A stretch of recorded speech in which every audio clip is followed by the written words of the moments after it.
Hello everyone. So in this video we are going to discuss the 5 things to remember in the examination hall. देखिए, अब आपका exam है, कल आप exam देने के लिए जा रहे हैं और हो सकता है कुछ यहाँ पर स्ट्रेस लेवल हो। I can totally understand that. ये सब चीज़ें काफ़ी कॉमन होती है। आप लोगों ने पिछले एक हफ्ते से मुझे काफ़ी बार कॉल भी किया, मेरी आप लोगों से बात भी हुई और उसके बाद जो कॉमन थीम था वो ये निकल के आ रहा था कि लास्ट के दिनों में एक तो पढ़ने का मन नहीं करता है, and that is totally understandable. And the second thing is कि sometimes you also feel stressed out. आपको थोड़ा सा डर लगता है, स्ट्रेस्ड आउट रहते हैं क्योंकि पूरे साल इसकी तैयारी करी। स्कूल में तो क्या होता था, स्कूल में 3 महीने में 6 महीने में एग्जाम हो जाते थे, तो वो एग्जाम का डर भी कुछ हद तक खत्म हो जाता था। लेकिन यहाँ पर क्या होता है, पूरे साल आप तैयारी करते हैं, 2 साल तैयारी करते हैं, उसके बाद जाकर आपका एग्जाम होता है। तो ये जो पूरा पीरियड बीच का एक वॉइड सा खाली सा पीरियड रहता है और उसके बाद एग्जामिनेशन का जब टाइम आता है तो कई बार डर लगना it is quite natural.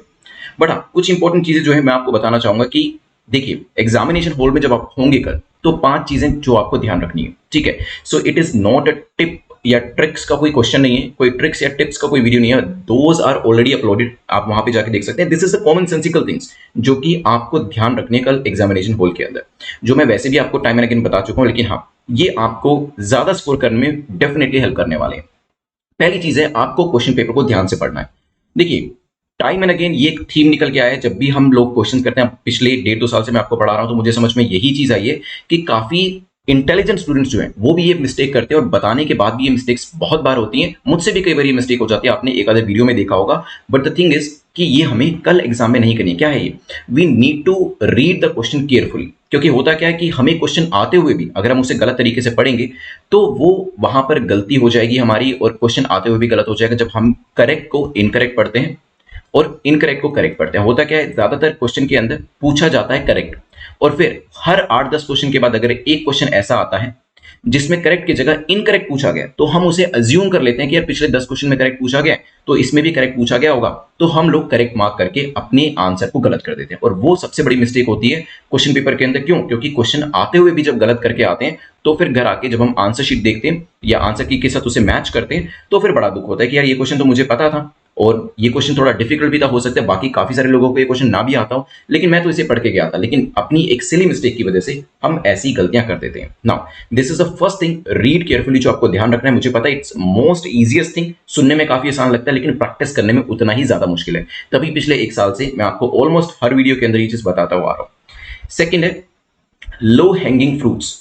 Low hanging fruits कहते हैं, देखिए हर एग्जाम के अंदर, चाहे वो आप क्लास 10th का एग्जाम ले ले, 12th का ले ले, ग्रेजुएशन का ले लें या फिर यूपीएससी का ले लें, इवन दो इन एग्जाम्स में काफी सारे डिफरेंसेस हैं लेकिन there are certain similarities also.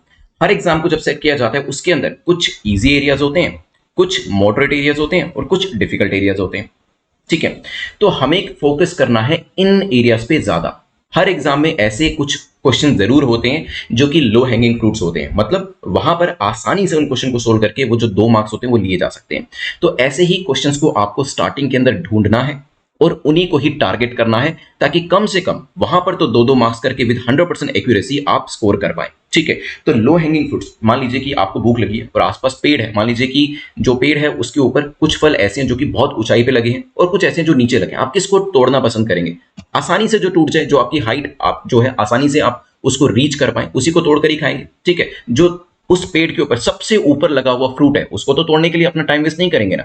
Exam में भी वही चीज है, जो लो हैंगिंग फ्रूट्स हैं, जो आसानी से फ्रूट्स आप तोड़ सकते हैं पेड़ के ऊपर से और अपना पेट भर सकते हैं, वही आपको करना है एग्जाम के अंदर भी। ऐसे क्वेश्चन को पहले पिक करें जो कि आसानी से सोल्व किए जा सकते हैं। ईगो में मत आइएगा। बहुत बार क्या होता है कि हम लोग ईगो में आ जाते हैं, कोई क्वेश्चन हमसे सोल्व नहीं होता है तो फिर लगता है कि यार इसी पे टाइम वेस्ट कर दो। सी सेट में तो बहुत ज्यादा ऐसा होता है स्टूडेंट्स के साथ कि कोई मैथमेटिक्स का क्वेश्चन सोल्व नहीं हुआ, उनको लगता है यार ग्रेजुएशन में मेरे 100 में से 100 मार्क्स आए थे, 12th के अंदर 10th के अंदर मेरे मैथमेटिक्स के अंदर 100 आउट ऑफ 100 स्कोर किया, तो ये क्वेश्चन कैसे सोल्व नहीं हो रहा मुझसे, ठीक है। तो यहां पर ईगो दिखाने का टाइम नहीं है। This is the time that you should solve the most easiest question.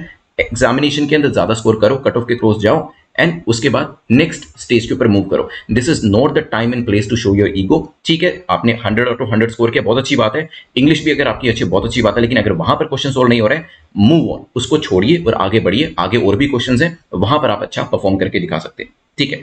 Now this was low hanging fruits को ध्यान रखिएगा। ईगो में बिल्कुल नहीं आना है। जो आसानी से सोल्व होने वाले क्वेश्चन है उनको पहले सोल्व करना है, then move to the moderate one and then to the difficult once.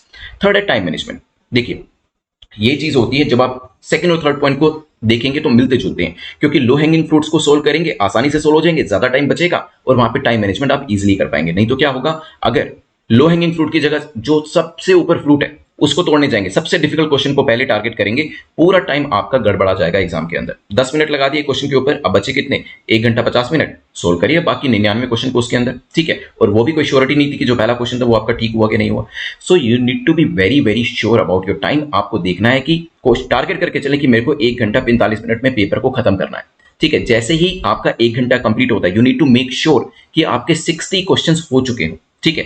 आधे घंटे के बाद चेक करिएगा कि क्या आपने 25 क्वेश्चन या 30 क्वेश्चन सोल्व करें, नहीं करे तो स्पीड बढ़ाइए, ठीक है। तो यहां पे हर आधे घंटे में चेक करें कि हर आधे घंटे में आपके 30 क्वेश्चन सोल्व हुए होने चाहिए, ठीक है। Now this is something which you need to remember, जो बाकी काफी सारे स्टूडेंट्स जो है मिस कर देते हैं और फिर 20-25 क्वेश्चन जब लास्ट में छूट जाते हैं तो लगता है कि यार पता नहीं अब एग्जाम कैसे होगा। So you need to be very very sure about your time. देखिए हर आधे घंटे में देखिए कि क्या आप 30 क्वेश्चन निकाल पा रहे हैं कि नहीं निकाल पा रहे हैं, क्योंकि निकाल पाएंगे तो 1 घंटा 45 मिनट के अंदर इजिली आपका क्वेश्चन पेपर हो जाएगा। बाद में रिवीजन का भी टाइम आपको आसानी से मिल जाएगा, या फिर जो डिफिकल्ट क्वेश्चन है उसके ऊपर भी टाइम आप आसानी से दे पाएंगे। सो टाइम मैनेजमेंट जो है उसको ध्यान रखिए, ईगो में मत आइए, इजी क्वेश्चन को सोल्व करें। And then common sense and knowledge. देखिए नॉलेज आप गैदर कर चुके हैं और नॉलेज के बेसिस पे इतना पढ़ते पढ़ते कॉमन सेंस भी हमारी डेवलप हो चुकी है। आज टिप्स एंड ट्रिक्स के मैंने 2 वीडियोस आपको दिए थे, आप देख लीजिएगा उनको भी, और वहां पर मैंने आपको बताया कि कॉमन सेंस कितने बेहतर तरीके से काम करती है। अगर किसी क्वेश्चन को लेकर नॉलेज नहीं भी है तो भी कॉमन सेंस आपको वो क्वेश्चन हेल्प करा सकती है उसको सोल्व कराने में। जैसे हमने देखा कि एक्सट्रीम स्टेटमेंट्स जो होती हैं, this is one of the examples. जो एक्सट्रीम स्टेटमेंट होती है वहां पर 80% चांसेस है कि वो स्टेटमेंट गलत होगी, 80-20 का प्रिंसिपल वहां पर फॉलो होता है।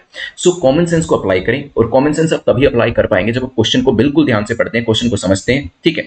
जो चीज पूछी गई है वहां पर आपको उसके मीनिंग का जो है वो यहां पर दिखा। देखिए फॉर एग्जाम्पल मैंने आपको दिखाया था कि एक जगह लिखा हुआ था ऑगमेंटेड रियलिटी, ठीक है। अब ऑगमेंटेड रियलिटी अगर किसी को नहीं भी पता और उसको इंग्लिश में ऑगमेंटेड का क्या मतलब होता है ये पता है, तो आसानी से 2019 के अंदर जो ये क्वेश्चन पूछा था augmented reality and virtual reality का, ये आसानी से सोल्व किया जा सकता था, ठीक है। तो आप वहां पर ये मत सोचिएगा अरे यार ये तो क्वेश्चन मैंने कभी पढ़ा ही नहीं। इट रियली डजंट मैटर कि आपने वो क्वेश्चन नहीं पढ़ा है, लेकिन हाँ उसके अंदर जो चीज दी गई है उसको पढ़िए और समझने की कोशिश करें और वहां पर अपनी कॉमन सेंस को अप्लाई करें। मोस्ट ऑफ द क्वेश्चन जो होंगे वो आपके ठीक हो जाएंगे अगर वहां पे सही तरीके से आप अपनी कॉमन सेंस को अप्लाई करते हैं। डरिएगा मत कि अरे यार ये क्वेश्चन तो मैंने पढ़ा ही नहीं है, ठीक है। आप उनको बाद के लिए रख सकते हैं, पहले आप इजी क्वेश्चन को सोल्व कर लीजिए जो आपके नॉलेज में है, ठीक है। और बाद में जब आपको लगता है कि यार ये वो क्वेश्चंस हैं जो मैंने कभी पढ़े नहीं है, बट कोई बात नहीं, नॉलेज नहीं भी है, कॉमन सेंस तो हमारे पास है ना, तो वहां पर हम कॉमन सेंस को अप्लाई कर सकते हैं और ज्यादा से ज्यादा क्वेश्चन को वहां पर सोल्व कर सकते हैं। लास्ट में मैं आपको बताऊंगा कि एग्जामिनेशन हॉल के अंदर स्ट्रेस्ड आउट नहीं होना है, ठीक है। Because see this exam is not the end of the life. इसमें आपको और भी मौके मिलेंगे और नहीं भी मिलेंगे तो भी there are other exams also, ठीक है। यहां पर मैं कोई डिस्करेज नहीं कर रहा हूं आपको, बस ये कह रहा हूं कि आपको एग्जामिनेशन हॉल में स्ट्रेस्ड आउट नहीं होना है। वहां पर इस चीज को नहीं देखना अरे यार ये तो बहुत सारी चीजें ऐसी आ गई जो मैंने पढ़ी नहीं है। It's all right, there will always be other attempts, आगे और भी अटेम्प्ट्स होने वाले हैं, ठीक है, आगे और भी एग्जाम्स होने वाले हैं। तो ये जो एग्जाम है this is not the end of the life, ये चीज ध्यान में रखकर चलेंगे। स्ट्रेस फ्री होकर एग्जाम देंगे तो एग्जाम के अंदर नंबर भी ज्यादा आएंगे, ठीक है। स्ट्रेस आउट हो जाएंगे तो वो क्या करेगा, वो आपके अगेंस्ट में ही काम करेगा और फिर वहां पर अटेम्प्ट के अंदर आपके मार्क्स कम भी हो सकते हैं। So you need to be stress free there. सोचिएगा ठीक है मैंने तैयारी करी है, मेरे पास कॉमन सेंस है, मेरे पास नॉलेज है, जितना होता होगा मैं अपना 100% दूंगा, ठीक है। बाकी सब छोड़ दीजिएगा, ठीक है। Your job is to do the hard work, जो आपने किया है your job is to go there and perform, वो आप जाके करेंगे ही, ठीक है। उसके बाद रिजल्ट क्या आता है वो एग्जामिनेशन हॉल में सोचने का काम आपका नहीं है। आपका कौन सा क्वेश्चन सही होगा नहीं होगा वो उस टाइम पर आपको सोचने का काम नहीं है, वो आपकी ओएमआर जो मशीन होगी वो अपने आप देखेगी। आपका काम सिर्फ वही है कि उस टाइम बेस्ट तरीके से आपको जो क्वेश्चन आपके सामने है उसको आपको आंसर करना है, that's it. Then move to the next question. जो नेक्स्ट क्वेश्चन है वो आपकी रियलिटी है उस टाइम के ऊपर, उसके अलावा और कुछ भी नहीं है, ठीक है। So please read carefully, low hanging fruits को देखिए, ईगो में मत आइएगा, टाइम मैनेजमेंट करिए, आगे बढ़ जाइए। अगर लगता है क्वेश्चन सोल्व नहीं कर पा रहे हैं तो मैथमेटिक्स हो या इंग्लिश हो या जीएस हो, आगे बढ़ जाइएगा। कॉमन सेंस और नॉलेज दोनों का इस्तेमाल करना है। किसी क्वेश्चन को लेकर नॉलेज नहीं भी होगी तो ऑलवेज रिमेंबर कॉमन सेंस तो हमेशा आपके पास एक लास्ट रिजोर्ट रहता ही है। It is not the end of the life, ये ध्यान रखिएगा। एग्जाम ही है, एक एग्जाम ही, आज तक एग्जाम देते हुए आए, ये भी एक एग्जाम ही है, आगे और भी होंगे, कोई आखिरी अटेम्प्ट नहीं है ये, ठीक है। हो भी से तो भी कोई बात नहीं, आगे और भी एग्जाम होने वाले हैं, तो उस चीज की टेंशन मत लीजिएगा, स्ट्रेस फ्री होकर एग्जाम दीजिए। Exam I am pretty sure you will crack. चलिए मेरी डेफिनेटली जो बेस्ट विशेष हैं वो आपके साथ ही हैं and I am pretty sure आप लोगों ने पिछले 1 साल में रेगुलर बेसिस पे, कंसिस्टेंट बेसिस पे करंट अफेयर्स करे हैं and I am pretty sure static भी आपने अच्छे से किया होगा और आपका एग्जाम यहां पर हो जाएगा। स्ट्रेस फ्री होके जाए, एक दिन पहले ही, आज के दिन ही अपना जो भी आपको एग्जाम से रिलेटेड मटेरियल इकट्ठा करना है, अपना आईडी प्रूफ एटसेट्रा, वो रात को ही करके सोइएगा ताकि सुबह उस चीज को लेकर स्ट्रेस ना हो। एग्जाम हो जाएगा। और इस लेक्चर को मैं कंक्लूड करूंगा एक काफी मोटिवेशनल पोएम जो है हरिवंश राय बच्चन जी की। कोशिश करने वालों की हार नहीं होती, लहरों से डरकर नौका पार नहीं होती, नन्ही चींटी जब दाना लेकर चलती है, चढ़ती दीवारों पे 100 बार फिसलती है, मन का विश्वास रगों में साहस भरता है, चढ़कर गिरना गिरकर चढ़ना ना करता है, आखिर उसकी मेहनत बेकार नहीं होती, कोशिश करने वालों की हार नहीं होती। डुबकियां सिंधु में गोताखोर लगाता है, जो जाकर खाली हाथ लौट आता है, मिलते नहीं सहजी मोती गहरे पानी में, बढ़ता दुगना उत्साह इसी हैरानी में, मुट्ठी उसकी खाली हर बार नहीं होती, कोशिश करने वालों की हार नहीं होती।